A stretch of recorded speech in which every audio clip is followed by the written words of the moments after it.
ಆಗಿದೆ. ವಿಷ್ಣುವರ್ಧನನ ತಾತ ವಿನಾಯತೇಶ್ವರ ನಿರ್ಮಾಣ ಮಾಡಿದ್ದು ಅಂತ ಹೇಳಲಾಗ್ತಾ ಇತ್ತು.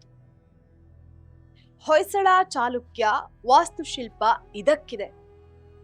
ಇನ್ನು ಈ ದೇವಾಲಯದಲ್ಲಿನ ಸ್ತಂಭಗಳು, ಮೂರ್ತಿಗಳು, ನಕಾಶೆ ಮತ್ತೆ ವಾಸ್ತು ಶೈಲಿಯು ಚಾಲುಕ್ಯ ಶೈಲಿಯ ದೇವಾಲಯಗಳನ್ನ ಹೋಲುತ್ತೆ. ಇಲ್ಲಿರುವ 46 ಕಂಬಗಳಿದ್ದು ಇದರಲ್ಲಿ ನಿಮ್ಮ ಪ್ರತಿಬಿಂಬವೂ ಕೂಡ ನೇರವಾಗಿಯೂ ತಲೆಕೆಳಗಾಗಿಯೂ ಕಾಣುವಂತಹದ್ದೇ ಈ ದೇವಾಲಯದ ಮತ್ತೊಂದು ವಿಶೇಷ. ಗರ್ಭಗುಡಿಯ ಮೇಲೆ ದ್ರಾವಿಡ ಮಾದರಿಯ ಶಿಖರ ಇದ್ದು ಕಳಸ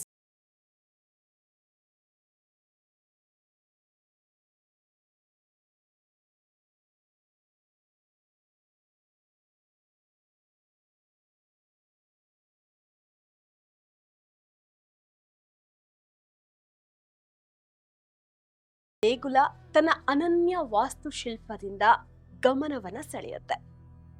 ಈ ದೇಗುಲ ಬೇರೆ ಬೇರೆ ರಾಜವಂಶದ ಆಳ್ವಿಕೆಯ ಕಾಲದಲ್ಲಿ ಅಭಿವೃದ್ಧಿಯನ್ನ ಹೊಂದ್ತಾ ಬಂದಿತ್ತು. ಇಲ್ಲಿನ ಇತಿಹಾಸವು ದೇಗುಲ ನಿರ್ಮಾಣ ಶೈಲಿಯನ್ನ ಕಂಡಂತಹ ಸಂದರ್ಭದಲ್ಲಿ ಗೊತ್ತಾಗುತ್ತೆ. ಅಂದಿನ ರಾಜ ಮಹಾರಾಜರ ಕಾಲದ ವೈಭವದಿಂದ ತೊಡಗಿ ಇಂದಿನ ತನಕ ಎಲ್ಲಾ ಘಟನೆಗಳಿಗೂ ಬದಲಾವಣೆಗಳಿಗೂ ವೈಭವಗಳಿಗೂ ಸಾಕ್ಷಿಯಾಗಿ ನಿಂತಹ ಸುಂದರ ದೇವ ಸನ್ನಿಧಿ ಇದಾಗಿದೆ. ಹೀಗಾಗಿ ಈ ದೇಗುಲದ ವಾಸ್ತುಶಿಲ್ಪದಲ್ಲಿ ಹೊಯ್ಸಳ ಚಾಲುಕ್ಯ ವಾಸ್ತುಶಿಲ್ಪದ ಮಿಶ್ರಣ ಇದೆ. ಕುಬಟೂರ್ನ ಹೆಗ್ಗುರುತು ಈ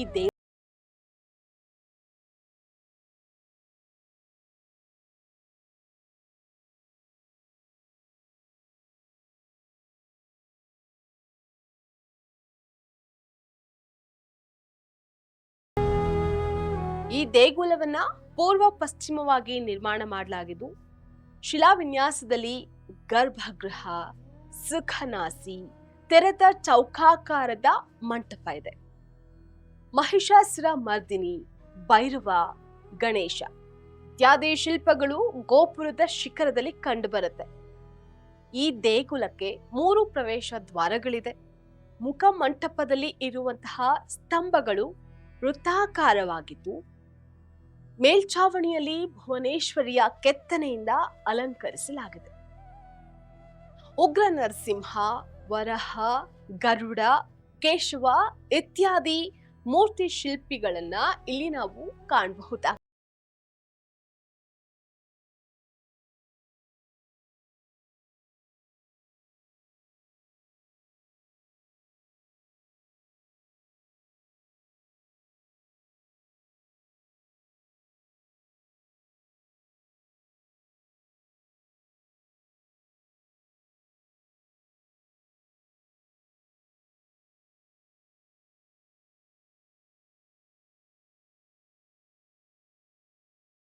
ಇದಕ್ಕೆ 95 ಕಿಲೋಮೀಟರ್ ದೂರ ಇದೆ. ಆನವಟ್ಟೆಯಿಂದ ಹಾನಗಲ್ ಮಾರ್ಗವಾಗಿ ಬಂದಂತಹ ಸಂದರ್ಭದಲ್ಲಿ ಸುಮಾರು 2 ಕಿಲೋಮೀಟರ್ ದೂರದಲ್ಲಿ ಈ ದೇಗುಲವನ್ನು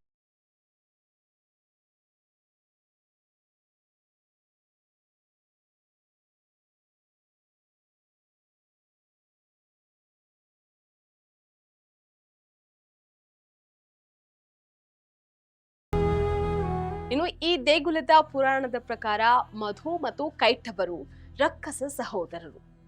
ಮಹಾವಿಷ್ಣು ಯೋಗ ನಿದ್ರೆಯಲ್ಲಿದ್ದಾಗ ಅವನ ಕಿವಿಯಿಂದ ಉದ್ಭವಿಸಿದಂತಹ ರಾಕ್ಷಸರಿವರು. ಅತ್ಯಂತ ಪರಾಕ್ರಮಶಾಲಿಗಳು.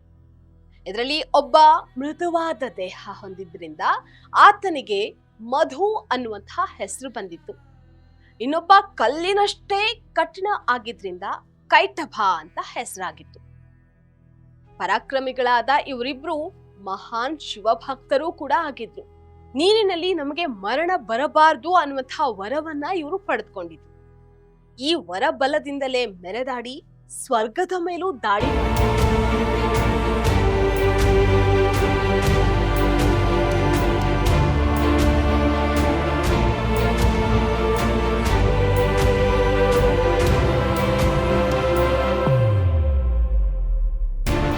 ಇವರಿಬ್ಬರ ವಧೆಗಾಗಿ ದೇವತೆಗಳು ವಿಷ್ಣುವಿನ ಮೊರೆ ಹೋದಾಗ ವಿಷ್ಣುಗೂ ಈ ಪರಾಕ್ರಮಿಗಳ ಎದುರು ಜಯಿಸೋದು ಕಷ್ಟ ಆಯ್ತು. ಆಗ ವಿಷ್ಣು ನಾನೇ ಸೋತೆ, ವರ ಏನ್ ಬೇಕು ಅಂತ ಕೇಳಿದಕ್ಕೆ ರಾಕ್ಷಸರು ನಾವೇ ನಿನಗೆ ವರವನ್ನ ಕೊಡ್ತೀವಿ, ಏನ್ ಬೇಕು ಕೇಳು ಅಂತ ಹೇಳಿದ್ರು. ಆಗ ವಿಷ್ಣು ನನಗೆ ನಿಮ್ಮ ಪ್ರಾಣ ಬೇಕು ಅಂತ ತನ್ನ ನಿಜ ರೂಪವನ್ನ ತೋರ್ಪಡಿಸಿದ. ಆಗ ವಿಷ್ಣುವಿಗೆ ಇವರಿಬ್ಬರು ಶರಣಾದರು.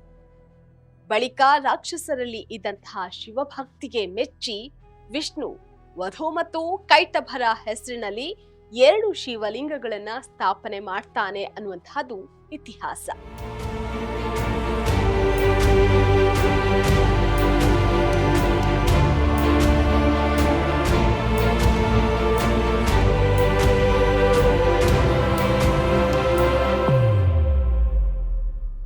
ಅದೇ ಲಿಂಗಗಳು ಮಧುಕೇಶ್ವರ ಮತ್ತು ಕೈಟಭೇಶ್ವರ ಅನ್ನುವಂತಹದ್ದು ನಂಬಿಕೆ. ಹೀಗಾಗಿ ಸುಮಾರು 23 ಕಿಲೋಮೀಟರ್ ಅಂತರದಲ್ಲಿ ಈ 2 ದೇವಸ್ಥಾನಗಳು ಇದೆ. ಬನವಾಸಿಯಲ್ಲಿ ಮಧುಕೇಶ್ವರ ದೇಗುಲ ಇದೆ. ಮಧುಕೇಶ್ವರ ದೇವಾಲಯ ಕರ್ನಾಟಕದ 7 ಮುಕ್ತಿ ಸ್ಥಳಗಳಲ್ಲಿ ಒಂದಾಗಿದೆ ಅಂತ ಪ್ರಸಿದ್ಧಿಯನ್ನ ಪಡೆದುಕೊಂಡಿದೆ. ಅದು ಅಲ್ಲದೆ ಇಲ್ಲಿನ ಶಿವಲಿಂಗ ಜೇನಿನ ಬಣ್ಣದಲ್ಲಿದೆ. ಹೀಗಾಗಿಯೂ ಇದನ್ನ ಮಧುಕೇಶ್ವರ ಅಂತ ಕರೆಯಲಾಗುತ್ತೆ ಅನ್ನುವಂತಹದ್ದು ನಂಬಿಕೆ ಕೂಡ.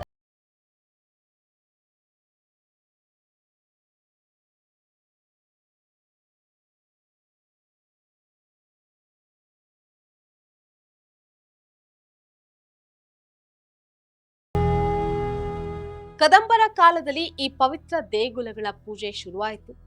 ಈ ಸುಂದರ ದೇವಾಲಯಗಳಲ್ಲಿ ಈಗಲೂ ಕೂಡ ತ್ರಿಕಾಲ ಪೂಜೆ ನಡೀತಾ ಇದೆ. ಇಂತಹ ಸೌಂದರ್ಯದ ಗಣಿ ಭಕ್ತರನ್ನ, ಪ್ರವಾಸಿಗರನ್ನ ಕೈಬೀಸಿ ಕರೀತಾ ಇದೆ.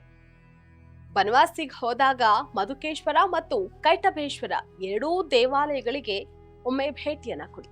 ಇದಾಗಿತ್ತು ಇವತ್ತಿನ ಫೋಕಸ್ ಸ್ಪೆಷಲ್ ಸ್ಟೋರಿ. ಇಂತಹ ಮತ್ತಷ್ಟು ಸ್ಪೆಷಲ್ ಸ್ಟೋರಿಯೊಟ್ಟಿಗೆ ನಾನು ನಿಮ್ಮನ್ನ ಭೇಟಿ ಮಾಡ್ತೀನಿ. ಅಲ್ಲಿವರೆಗೂ ನೋಡ್ತಾ ಇರಿ ನೆಲ ಜಲ ಭಾಷೆಗಾಗಿ ಫೋಕಸ್ ಟಿವಿ.